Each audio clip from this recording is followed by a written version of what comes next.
ସମସ୍ତେ ଏବେ calculation ଚଲେଇଛନ୍ତି BJD ଜିତିବ ନା ବିଜେପି ଜିତିବ। କଂଗ୍ରେସ ତ ସାଇଡ଼୍ରେ ଅଛି, ତା କଥା କେହି ଚିନ୍ତା କରୁନାହାନ୍ତି। କିନ୍ତୁ ଆଜିର ଭିଡ଼ିଓରେ ଏଇ ଜିନିଷଟା ଜାଣିବା ଯେ ବିଜେଡ଼ି ହାରିଲେ ଆମର କ'ଣ ପ୍ରଫିଟ୍ ହେବ ବା ଜେଟି ପିଲାମାନଙ୍କର କ'ଣ ପ୍ରଫିଟ୍ ହେବ, ବା ବିଜେପି ସରକାର ଗଠନ କଲେ ଆମର କ'ଣ ପ୍ରଫିଟ୍ ହେବ ବା ଜେଟି ପିଲାମାନଙ୍କର କ'ଣ ପ୍ରଫିଟ୍ ହେବ। ଏଇଟା ହେଉଛି ଆଜିର ବିଷୟ। ତେଣୁ ଆଜି ବହୁତ ପିଲା ବହୁତ କଥା ଭାବୁଛନ୍ତି ବିଜେଡ଼ି ଜିତିବ ବିଜେପି ଜିତିବ, କିନ୍ତୁ ବହୁତ ଜାଗାରେ ଏପର୍ଯ୍ୟନ୍ତ ଦେଖାଗଲାଣି ଯେ ବିଜେଡ଼ି ପୁରା ହାରିଗଲାଣି। ଗୋଟେ ଏମିତି ସିଚୁଏସନ୍ ହେଇଯାଉଛି, ଆମର ମୁଖ୍ୟମନ୍ତ୍ରୀ ନବୀନ ପଟ୍ଟନାୟକ ମଧ୍ୟ ଥରେ ଥରେ ପଛରେ ପଡ଼ିଯାଉଛନ୍ତି, ତାଙ୍କର ପ୍ରତିଦ୍ୱନ୍ଦ୍ୱୀ ଆଗେଇ ଯାଉଛନ୍ତି।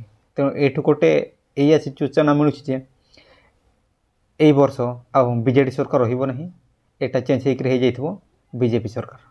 ତେଣୁ ବିଜେପି ସରକାର ହେଲେ ଆମର କ'ଣ ପ୍ରଫିଟ୍ ହେବ, ଜେଟି ପିଲାମାନଙ୍କର ଜେଟି ସିଚୁଏସନ୍।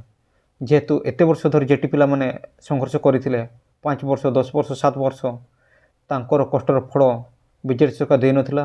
ମୋତେ ଲାଗୁଛି ବୋଧେ ସେଇ ଅଭିଶାପଟି ଏବେ ବିଜେଡ଼ି ସରକାର ଉପରେ ପଡ଼ିଛି। ତେଣୁ ଯଦି ବିଜେପି ସରକାର ଆସେ, ମୋତେ ଲାଗୁଛି ଯେଉଁ ଏ20K ପ୍ରୋସେସଟି ଚାଲିଛି ଏଇ ତା'ର ମଧ୍ୟ କିଛି ପରିବର୍ତ୍ତନ ଆସିପାରେ।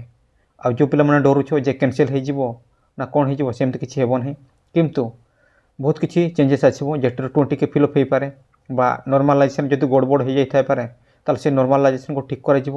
ଯଦି କିଏ ପଛଆଡ଼ୁ ଗୋଡ଼ିକି ପଶିଥିବ, ତାହେଲେ ଯେହେତୁ ସରକାର ଚେଞ୍ଜ ହେଲା, ସେଟା ତ ବିଜେଡ଼ିକୁ ଘୋଷି ଦେଇକରି ପଶି ଯାଇଥିବେ।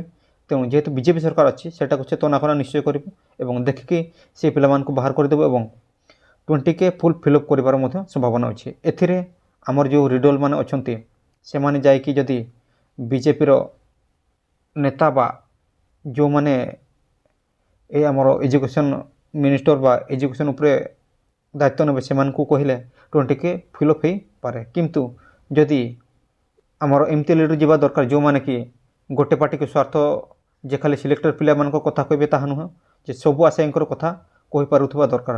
ଯେମିତିକି ନହେଲେ ସେମାନେ ଯଦି ଏଥର ଯଦି ବିଜେଡ଼ି ସରକାର ଆସିଥାନ୍ତା, ତାହେଲେ ଏଇଟା ଏତିକି ରହିଥାନ୍ତା, 20K ଫିଲ୍ଅପ୍ ହେଇନଥାନ୍ତା। ଏଇଟା ହେଲା ସତ କଥା। କିନ୍ତୁ ବିଜେପି ସରକାର ଯେହେତୁ ଆସୁଛି, 20K ଫିଲ୍ଅପ୍ ହେବାର ବହୁତ ସମ୍ଭାବନା ଅଛି।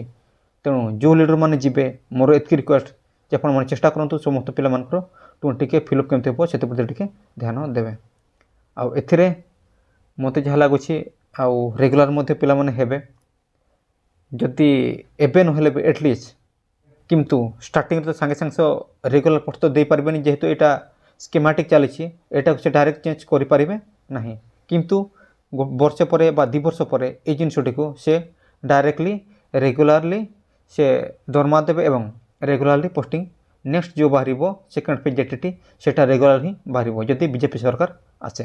କେଉଁମାନେ ଚାହୁଁଛ ବିଜେପି ସରକାର ଆସିବ ଏବଂ ଆମର 20K ଫୁଲ୍ ଫିଲ୍ଅପ୍ ହେବ ଏବଂ ନେକ୍ସଟ ଯେଉଁ ଫେଜ୍ଟି ଆସିବ ସେଟା ରେଗୁଲାର ହିଁ ଆସିବ, ଯଦି ଚାହୁଁଛ ତାହେଲେ ଚ୍ୟାନେଲଟିକୁ ସବସ୍କ୍ରାଇବ୍ କରନ୍ତୁ ଏବଂ ସେଇଥିପାଇଁ ଖୁସି ହେଇକି ଗୋଟେ ଲାଇକ୍ ଦିଅନ୍ତୁ। ଲାଷ୍ଟରେ ଏତିକି କହିବି, ଯଦି ବିଜେଡ଼ି ଆମ ପ୍ରତି ଅତ୍ୟାଚାର କରିଥିଲା ଆଉ ଏବେ ହାରୁଛି, ସେ ଖୁସି ତୁମମାନେ ଜାହିର କରିବା ପାଇଁ ଚାହୁଁଛ, ତାହେଲେ ଭିଡ଼ିଓରେ ଗୋଟେ ଲାଇକ୍ ଦିଅ। ଆଉ ଯଦି ମୋ ଚ୍ୟାନେଲ୍ ସହ ଯୋଡ଼ିବା ପାଇଁ ଚାହୁଁଛ, ତାହେଲେ ଚ୍ୟାନେଲକୁ ଟିକେ ସବସ୍କ୍ରାଇବ୍ କରିଦିଅ।